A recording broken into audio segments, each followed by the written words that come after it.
ঘুমিয়ে আছে শিশুর পিতা সব শিশুরই অন্তরে। আজকের শিশু আগামী দিনের ভবিষ্যৎ।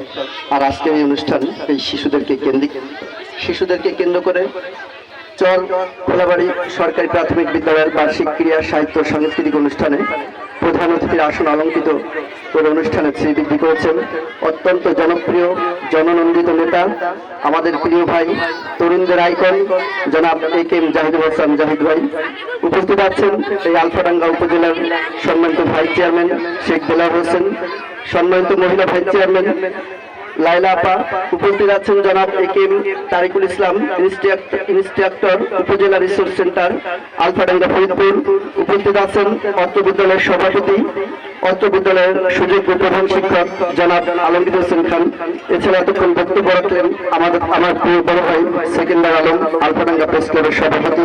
এছাড়াও বলমারি এবং আলফাডাঙ্গা থেকে আগত সাংবাদিক বৃন্দ, অত্র বিদ্যালয়ের ছাত্রছাত্রী, শিক্ষক শিক্ষিকা এবং গার্জিয়ান যারা আছেন সবাইকে আন্তরিক শুভেচ্ছা, অভিনন্দন এবং সালাম। আসসালামু আলাইকুম।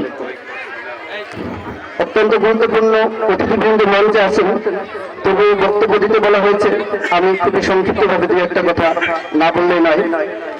আমার প্রথমে ভালো লেগেছে প্রত্যন্ত অঞ্চলে অনুষ্ঠানটাকে আমরা একদমই ছোট করে দেখতে পারি না, যে এরকম একটা নদীর পাড়ে বিশাল একটা অনুষ্ঠান আয়োজন করেছে। এই জন্যই স্কুল কর্তৃপক্ষকে আন্তরিক অভিনন্দন জানাই আবারও।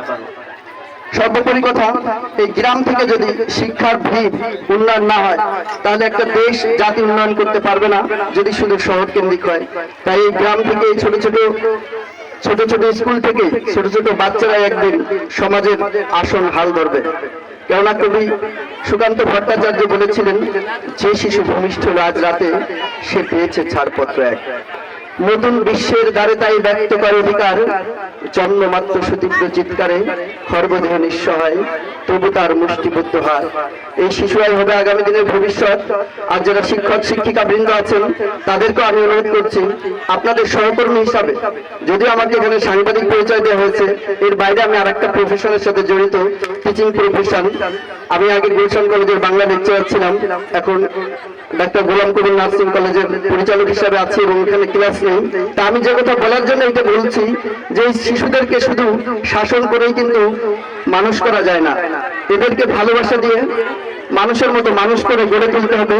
তাই তো প্রতির কণ্ঠে কণ্ঠ মিলিয়ে বলা যায়, যদি আমি ভালোবাসা পাই আমি পাবো জীবনের অন্ত মধ্যমিল।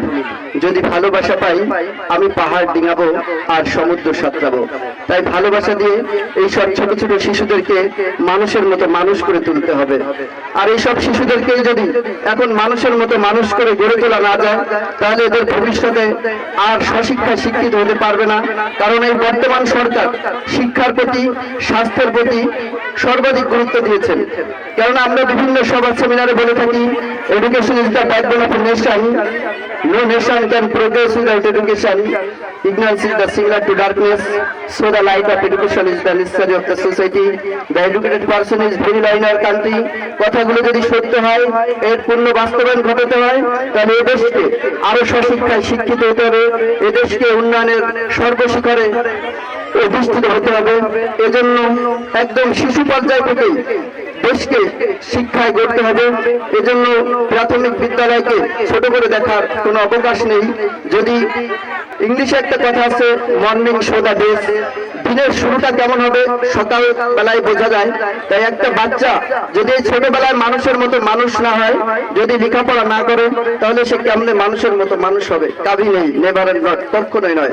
যদি এই ছোটবেলা থেকে মানুষের মতো মানুষ করা না যায়, আমি আর একটা উদাহরণ দিচ্ছি, খুবই সংক্ষিপ্ত ভাবে শেষ করব। আমরা কাদামাটি দিয়ে ছোটবেলায় সবাই খেলা করছে। কাদামাটিতে অনেক কিছু বানানো যায়, কিন্তু এই কাদামাটি যদি শক্ত হয়ে যায়, রোদে পুড়ে যায়, তখন কিন্তু ইচ্ছা মতো আর কিছু বানানো যায় না। তাই এদের মন থাকে নরম, তাই এদেরকে এখনই মানুষের মতো মানুষ করে গড়ে তুলতে হবে। এই জন্য যারা শিক্ষক শিক্ষিকা আছেন, অভিভাবক বৃন্দ আছেন, আপনারা আপনাদের বাচ্চাদের প্রতি খেয়াল রাখবেন। আর আমাদের প্রধান শিক্ষক দাবি জানিয়েছে প্রধান অতিথির কাছে, এগুলো আমার আর বলার কিছু নেই। ওনারা ইচ্ছা করলেই এটা আরো উন্নয়ন ঘটাতে পারবে স্কুলের, এবং দরকার আমার আমার ভালো লেগেছে যে আলফাডাঙ্গা উপজেলা এই নদীর ইপারে একটু আছে, তাই এটা আমাদের জন্য গর্বের বিষয়। অবশ্যই আমাদের প্রধান অতিথি এই স্কুলের প্রতি বিশেষ খেয়াল রাখবেন এই আশা ব্যক্ত করে এবং আয়োজক কমিটিকে আন্তরিক অভিনন্দন জ্ঞাপন করে আমি আমার বক্তব্য শেষ করছি। ধন্যবাদ সবাইকে।